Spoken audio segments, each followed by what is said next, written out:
Welcome back to Afternoon Live. Our next guest joins us with a beautiful blooming winter plant that can be gifted or even made into a living art piece. We welcome back the co-author of How to Plant a Room and Grow a Happy Home, Erin Harding. Great to see you. Hi, Hannah. Nice to see you. Thank you for having me again. It's so festive. Well, I wanted to talk about this plant today because this is a beautiful winter blooming plant, Schlumbergera. Ooh, and that's fun to say. I know. I'm only going to say it once. Okay, good job. But a lot of people call them Christmas cactus or holiday cactus, yes. or sometimes some other varieties are Thanksgiving cactus or Easter cactus. They're all a little bit different. But what's really cool about this cactus is it's unlike its brothers and sisters that grow in the desert. These can be found in the rainforest of Brazil. Cool. They sort of grow like in between rocks and on other trees. And they're so easy to care for. What's really cool is you can find them pretty much anywhere this time of year. Grocery stores, plant shops, boutiques. That's so great. Yeah, you can find them anywhere. Okay. But they're really inexpensive and they're so easy to care for that they make a perfect gift. I love that because Yes. I'm not a very good plant parent, I have to admit. I know you. You Okay. get me. So you can either plant it in a beautiful pot. I love terracotta because actually these types of plants want to be kept a little bit moist. They don't really want to dry out. And if you overwater them, they get a little sad. Yeah. So what I like to do is put them in terracotta, make sure they have a drainage hole and really well draining potting mix. Okay. And then the terracotta can actually kind of pull moisture from the soil to not overdo it. They don't like wet feet is what we say. Oh, okay. So you can give it in a beautiful pot for a gift, tie a little bow around it if you want, or if you want to step it up a little. Take it up a notch. You can actually create a really beautiful mounted living art piece. Cool. So we're going to do that today. Okay. Okay. We can do this. We can. Okay. Okay. And I know I don't want you to get too dirty because I can get a little messy here. It's okay. But we're going to do this beautiful red one. And the first thing so we can see what's going on here. The first thing we want to do is get a piece of wood. Now you can use driftwood, you can use cork bark. Okay. This is just a cedar fence Great. board.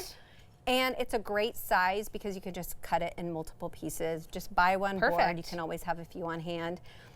Drill a little hole in the top and then put some craft wire in to make a hanging. That looks so pretty. I love that. You'll need a little bit of fishing line. Okay. I use like a 12 gauge and then some scissors. Okay. So we're going to go ahead and try to get as much of the potting mix off as possible. Okay. And it doesn't need, again, because these in their natural environment grow in between rocks and trees, they don't need a whole lot of soil to live, and they also do really, really, really well in mounds. Okay. I just can't believe how vibrant that color is. It's so beautiful. It's beautiful, isn't it? It's like hot pink. It's perfect for this time of year. Yeah.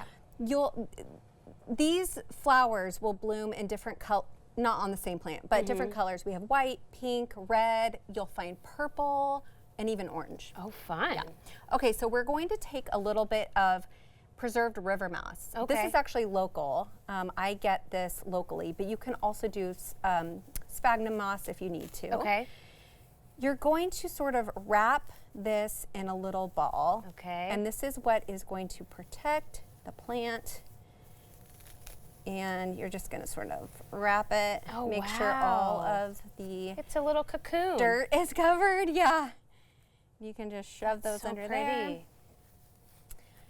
And then this can take a little while, and we only have a few minutes. So you want to kind of find where you think it's going to fall perfectly. Okay. And I like this right here. So I'm going to go ahead and kind of press down. You're not going to hurt the plant at all.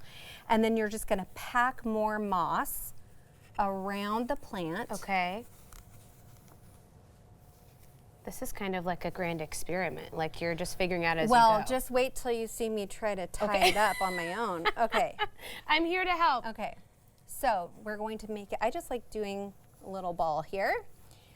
And then we'll grab the fishing line. Okay.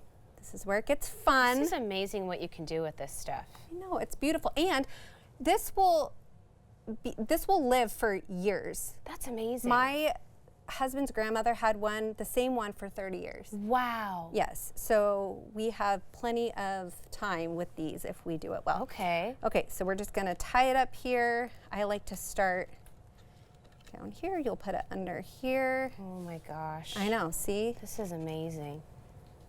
Okay, and then with fishing line, it kind of ties to itself, so you just need to double knot it and it will stay.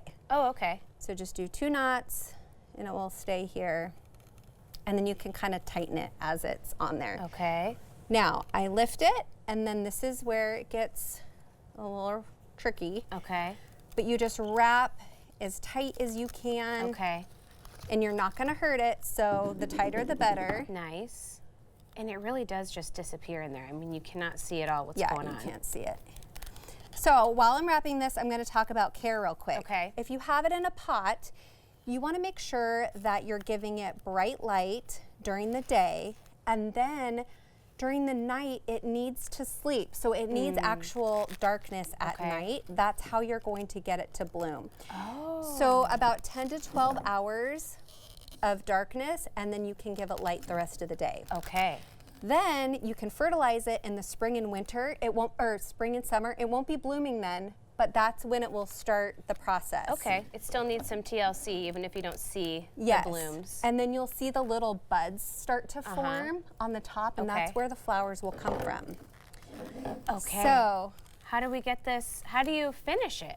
well, so you'll just snip it off here, and I Okay. have experience here with this, so Yes. you know, it's not going to be this easy the No. first time. No. But I just like to make sure I hold it in place, And thread it find through. a spot on the back to thread it through. There you go. Sometimes I use my A little double loop. a double loop, and That's a then good sometimes idea. I have to use my teeth. Oh yeah. But I'm not going to do that Get here. some 'cause like that might be sewing weird. supplies. Yeah. Okay, and then we're going to be all done here. Wow. And you can give this as a beautiful gift, and it will last for many, many, many years Yeah. to come. Oh, that's so pretty and so fun. What a great way Yeah. to brighten, especially in the winter months. What a great way to brighten up a room. Right? It's just what we need when It's just what everything we is need. cold and dim outside. Thank you so much. You're welcome. Happy holidays. Thank you. So You good too. to see Thank you. Erin's book again is How to Plant a Room and Grow a Happy Home. We'll have more on our website at katu.com. We'll be right back with more Afternoon Live right after this.